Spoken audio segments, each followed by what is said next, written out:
Ashes, ashes.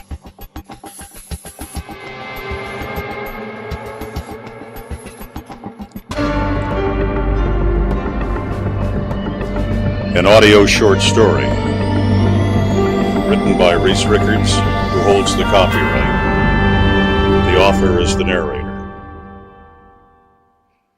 The title comes from the English nursery rhyme, sometimes associated with episodes of plague or Black Death. Ring around the rosy, a pocket full of posy.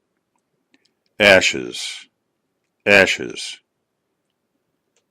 all fall down.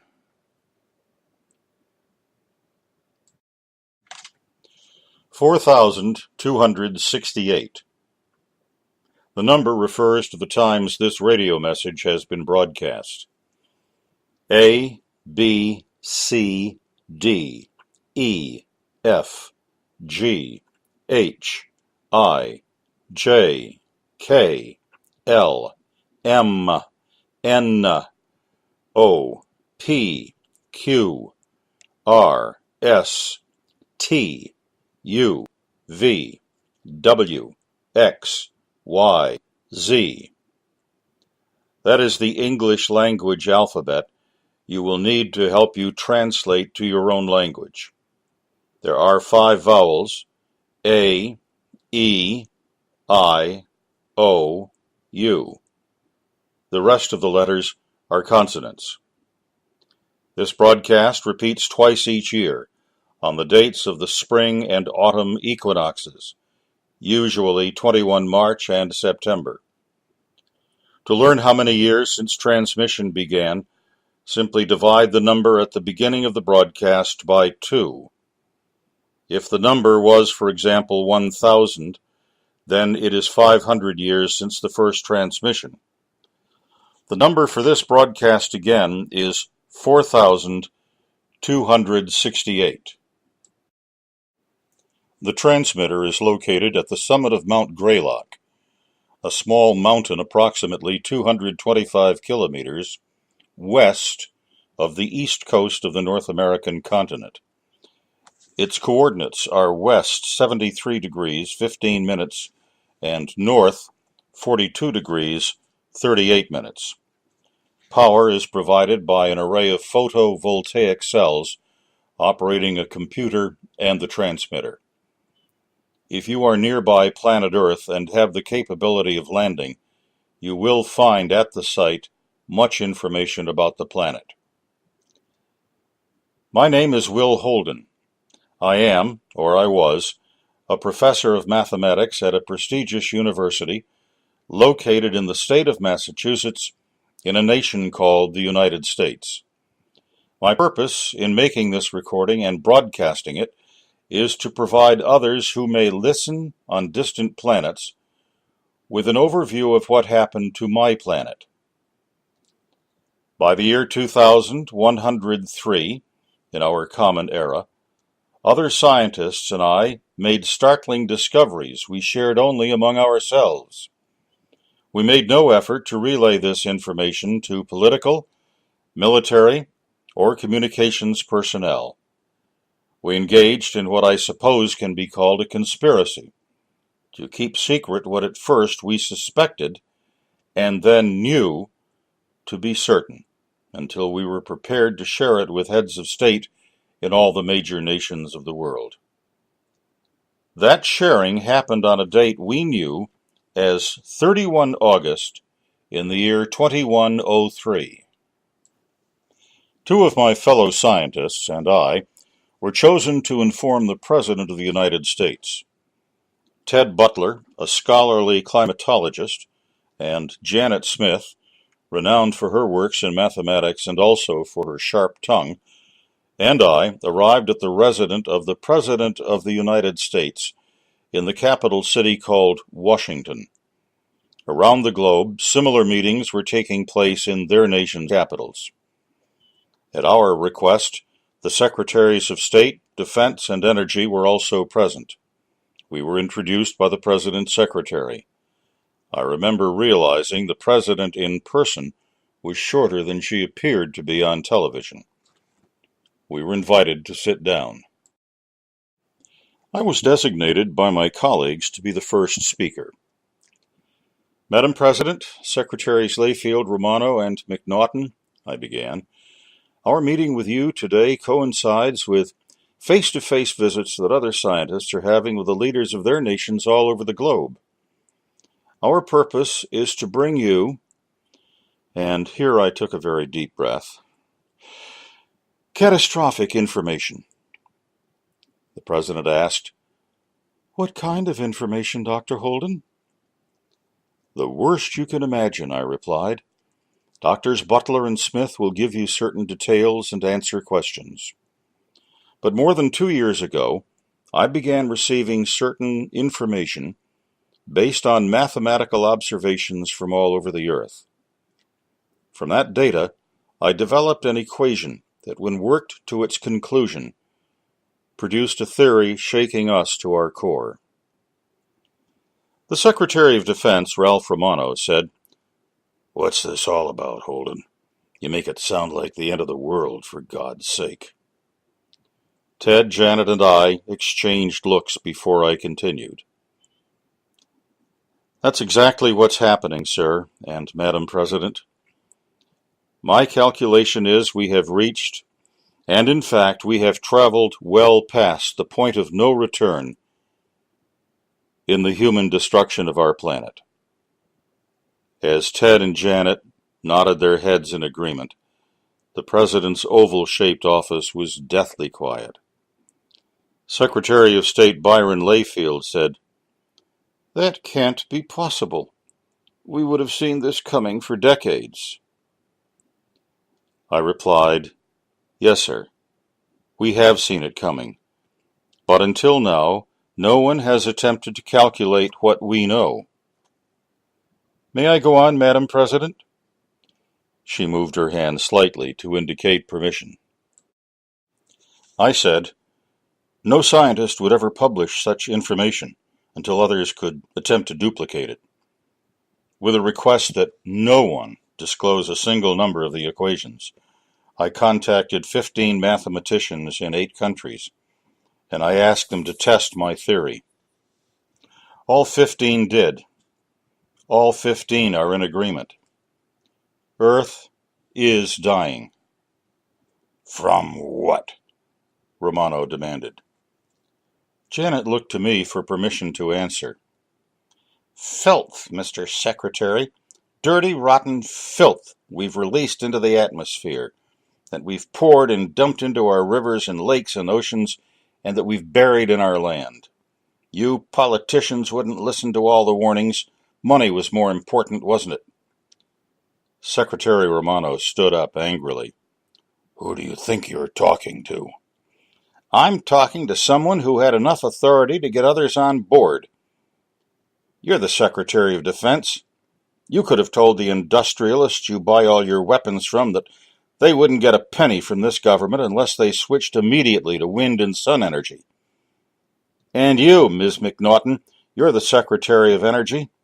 What in God's name have you done to convince this president the Earth has a finite capability to absorb pollution? Nothing, I dare say.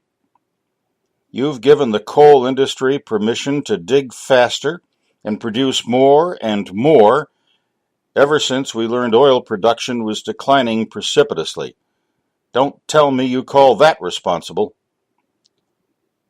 The Energy Secretary's face blanched as she looked to the President for backup. After a moment, President Caulfield said, "Why is the Earth dying?" I motioned to Janet to go ahead and continue. "For more than a century, we and most others around the world have done nothing more than give a lick and a promise to clean water, for example. Off the coast of Northern California, there's an island of garbage just floating in the Pacific. It measures 36 by 180 miles and gets bigger every day, and that's 1,000 square miles bigger than the entire state of Connecticut. This government gave the cities of San Francisco and Oakland permission to dump it there. There are identical garbage dumps off all the continents.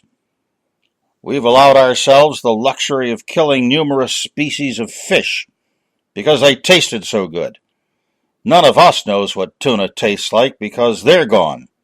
So are the groupers and the cod. Then there are the sharks, where there were. We pulled them out of the sea as fast as we could because we saw them as somehow evil creatures, just waiting to kill humans.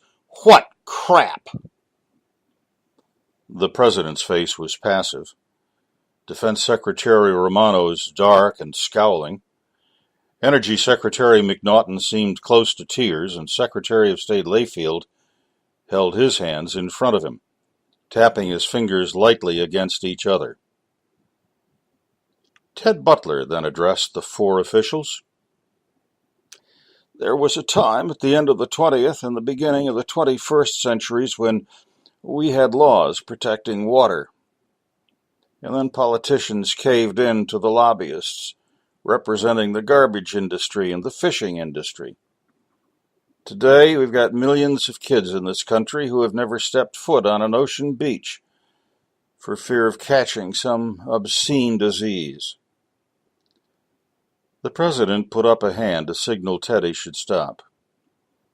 After a moment, she said, "Let's say you're exactly right. But a dirty ocean doesn't kill humans living on land." This time I replied, "We agree, Madam President, dirty oceans don't kill humans. But our oceans are symptomatic of our entire attitude toward this island in the universe. This place we call Earth, our home." The president said, "Go on." Our oil reserves began to run out in the 2030s, and they were pretty much gone by 2050. We still had plenty of coal, though. Nations with coal dug it and burned it faster than ever and said, "To hell with safeguards. This is an emergency." And they sold it to every other country that didn't have its own mines. I guess I don't have to call your attention to the lovely brown air that blankets Washington and its suburbs. Secretary Romano said, "We've got eyes for ourselves, Holden." "Yes, sir, I know you do. Now, let's go back to my calculations. When I began to receive data on the atmosphere from around the world, I did what all mathematicians do. I converted it to equations. About 3 months later, I had my answer." I paused for a long moment, then continued. "The numbers said we are losing our atmosphere at an alarming rate. That's when I talked with other math experts around the world, and I swore them to secrecy. I gave them my figures, and I asked them to work it out. They reached the identical conclusion." The Secretary of State asked, "Why the secrecy, Dr. Holden?" "To avoid panic, Mr. Secretary. If the news media learned what we theorized, we assumed the world's entire population would just go crazy."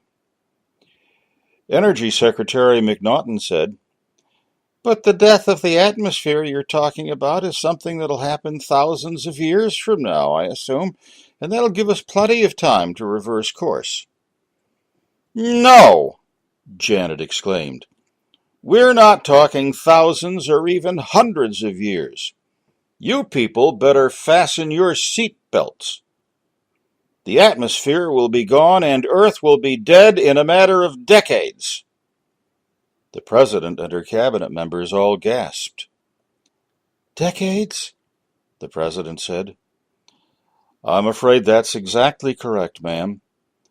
In our opinion, everyone on Earth will be dead by roughly 2150.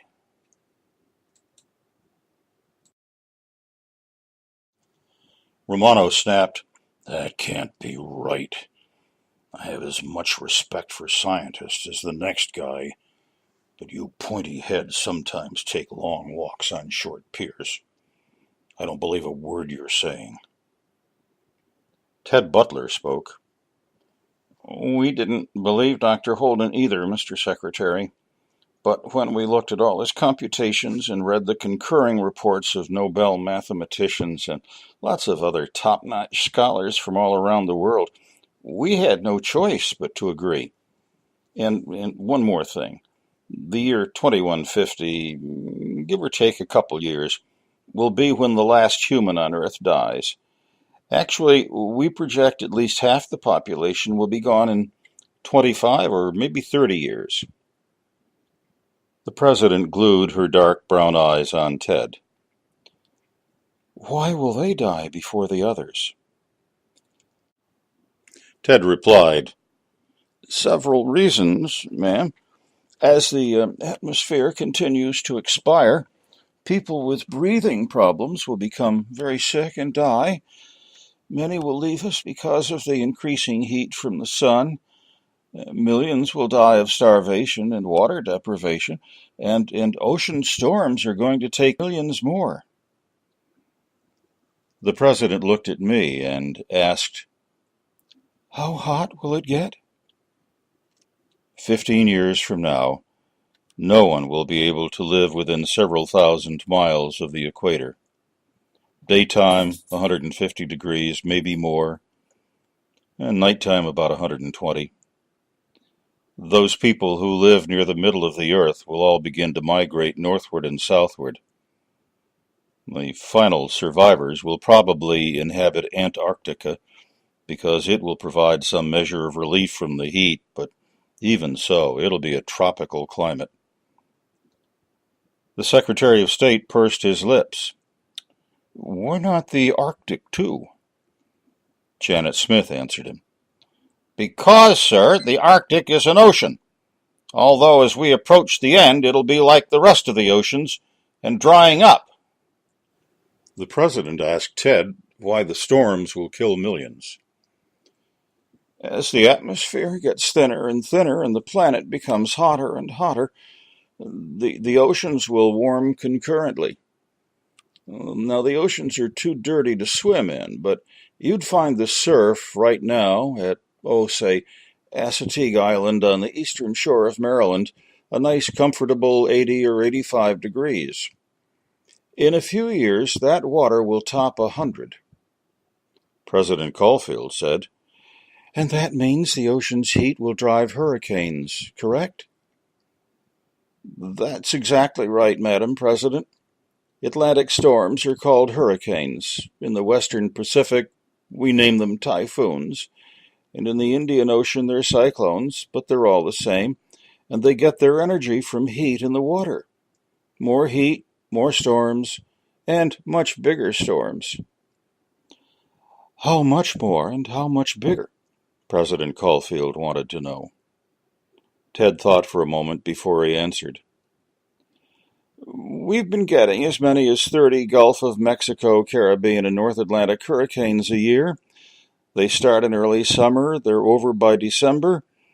Our calculation is that in a few years they'll be year-around, and there'll be at least one a week. That doesn't include the storms that will begin to plague the South Atlantic, which until now has been pretty much immune to cyclonic activity. Secretary McNaughton stepped in. You also said they would be worse? Yes, ma'am. Excuse me for using a bad word, but they'll be a hell of a lot worse. The Saffir-Simpson hurricane scale labels a cyclone a Category 1. If its sustained winds are between 74 and 95 an hour, Category 2 is up to 110, and so on until we get to a cataclysmic 5. 5s have winds over 157 miles per hour. I suspect the National Hurricane Center will want to add a couple more categories. 6 will be winds blowing at 186 to 212. 7 will be anything over 212. We'll probably see at least a half dozen 7s hitting our mainland every year. And one more thing. Hurricanes produce tornadoes. We'll undoubtedly have F5 and F6 twisters with wind speeds over 300 miles per hour. Again, the president spoke. What can we do? Anything? I answered, about the weather, except the fact that all of our East Coast cities will be destroyed in 10 or a dozen years. Whether it's Boston or New York City or New Orleans, they'll be gone. Evacuation ought to begin within a matter of 3 years at the most. We doubt any man-made object within about 100 kilometers of the coast can survive. However, when people understand evacuation will not stop the death of our planet, some of them, and maybe many, will choose to ride out the storms, and just about all of them will be killed, of course. Nothing can live through a Cat 6 or 7. Secretary Russo turned to the President. My God, Madam President, we can't let this get out. There'll be panic in the streets. I replied, You're forgetting, Mr. Secretary, that scientists in almost every nation on Earth are notifying their heads of state during this 24-hour period. It would have been impossible to prevent a leak if we tried to keep this secret, so we opted to tell all the world at the same time. Turning to the President, I added, But the Secretary of Defense is correct. We have no doubt there will be massive panic and rioting as well. Do you have recommendations, Dr. Holden? The President asked. Well, there's absolutely nothing we can do to stop this runaway train of planet destruction. Nothing. Now, we're not politicians, we're scientists. But we do think, Madam President, you should get your speechwriters started immediately on an address to the nation tonight, in prime time. Because of who you are, that'll also be an address to the world, and we think there should be simultaneous translations in the most common languages, as there used to be at the United Nations. Now, if we scientists had to decide, we'd declare martial law. Order all the stores to close for the near future. That'll hold down hoarding to a minimum while you get a crash program up and running and developing some rationing. We would federalize all National Guard troops and do it this afternoon and place them strategically in our major cities. That should hold down a lot of the bad rioting. In the longer run, you'll probably have to decide whether to put a massive number of troops at the Mexican border. Maybe give them orders to shoot to kill because people almost beyond counting will be heading north to find less heat. I imagine the Canadian government will be making the same decision, whether to keep U.S. citizens out. Actually, temperate climate countries everywhere on Earth in both hemispheres will be making the same decisions. As the years go by, there'll be famines that exceed even biblical proportions. At some point, you or your successors may want to provide poison capsules to everybody who wants them. Undoubtedly, many will choose quick and almost painless suicide rather than be slowly and agonizingly radiated and cooked to death. The President asked Ted what was happening to the atmosphere and why. He said, We're not exactly certain why. We are positive all the gases that comprise the atmosphere are disappearing and they're probably escaping into space. So far, we estimate a loss in the 5 to 7% range, and that's not enough yet for most of us to feel it, although temperatures are already climbing everywhere. The exceptions are all the men and women who have been heavy smokers or have other lung conditions. And that's a lot of people in some countries, even now. A survey of pulmonologists would probably show a sharp uptick in the number of people who need oxygen. The President stood up, and we got to our feet also, a signal the meeting was over. Later that day, she did nationalize all our reserve military, begin the recall of all military units overseas, and she declared martial law. Many other governments around the world failed to take similar precautions, and they were rewarded with devastating citizen riots. Within a few years, the storm predictions all came true.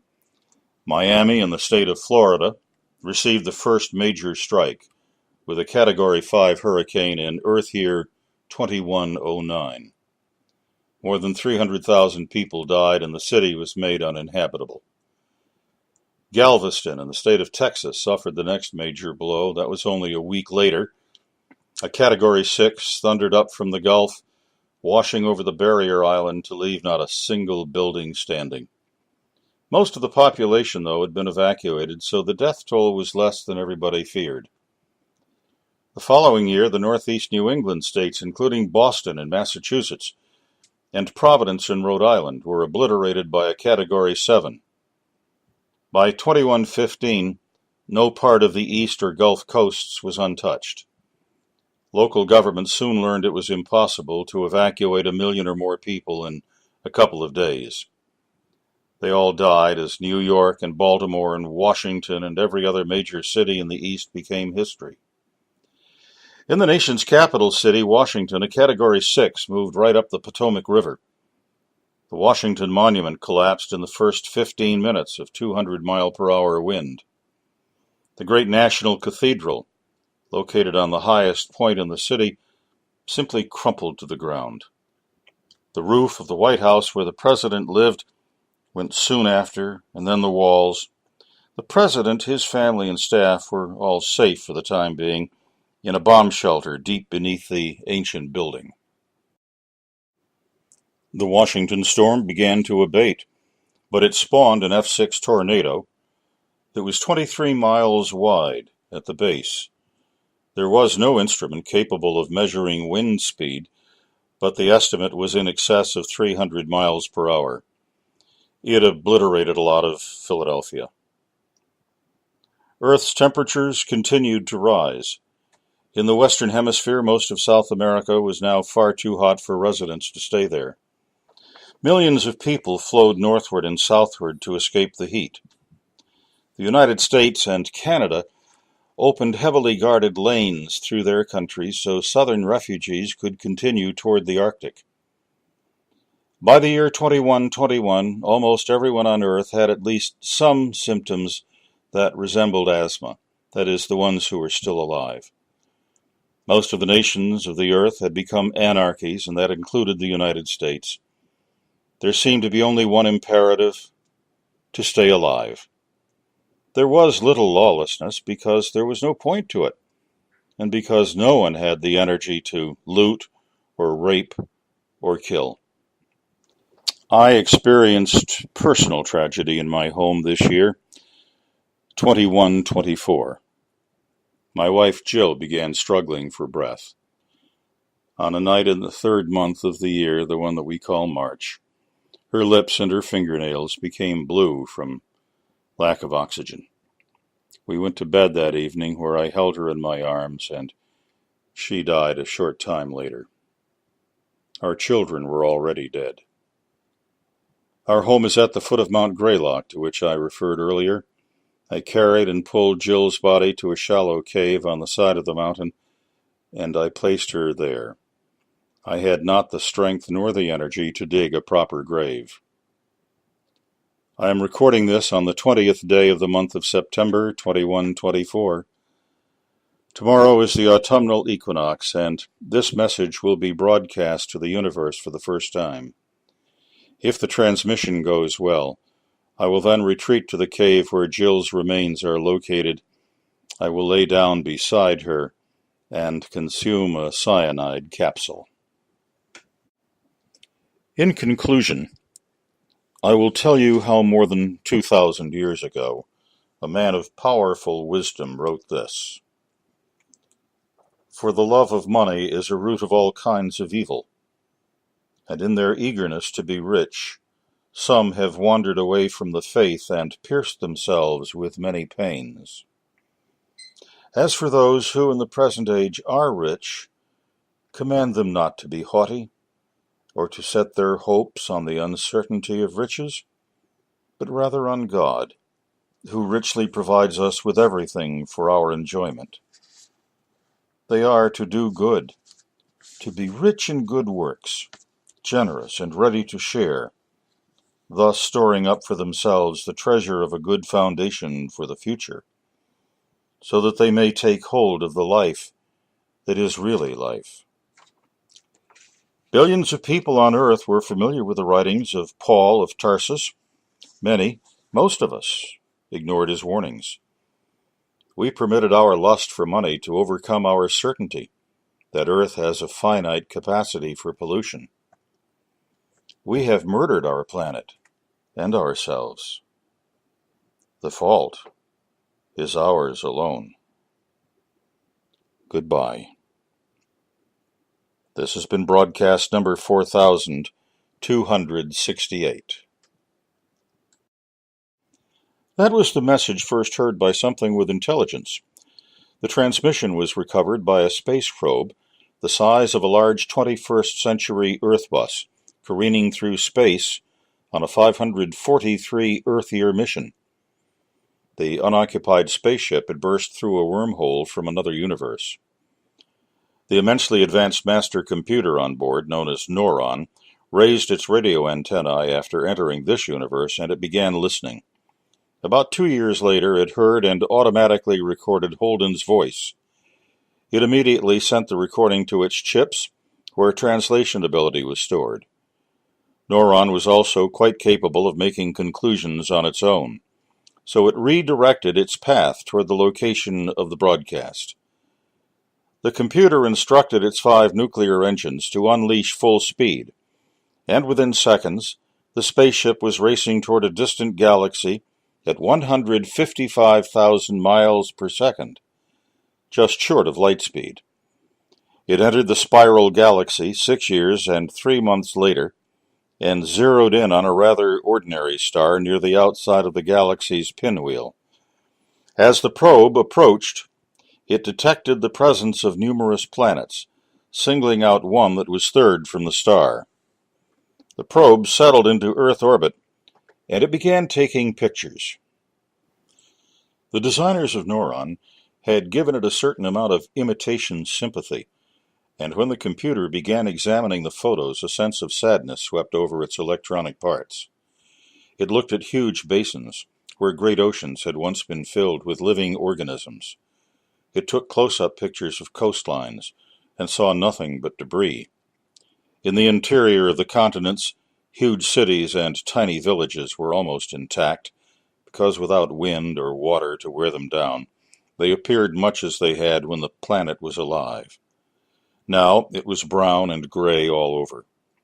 Neuron's artificial but emotional reaction was, ashes, ashes.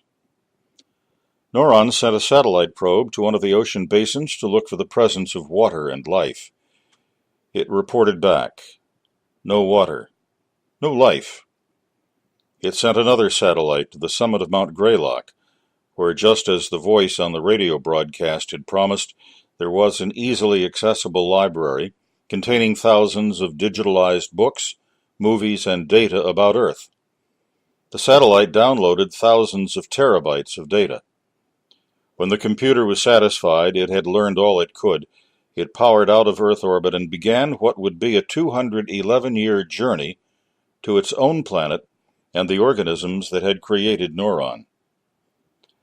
30 days prior to its scheduled landing, Neuron radioed its presence, its location, and certain codes that would direct its overseers to the proper records. Nothing was heard from home, however. At 10 days before landing, there was still nothing from the base. Neuron then deployed its largest cameras with the longest lenses. If the computer had been given the ability to weep, it would have. For there, in the near distance, was another dead planet. Its oceans gone, its cities empty, as lifeless as Earth. Ashes. Ashes. The probe orbited for 15 days. Then it fired its engines and steered a course away from the wormhole it had used earlier in the voyage. Neuron was seeking a planet with life.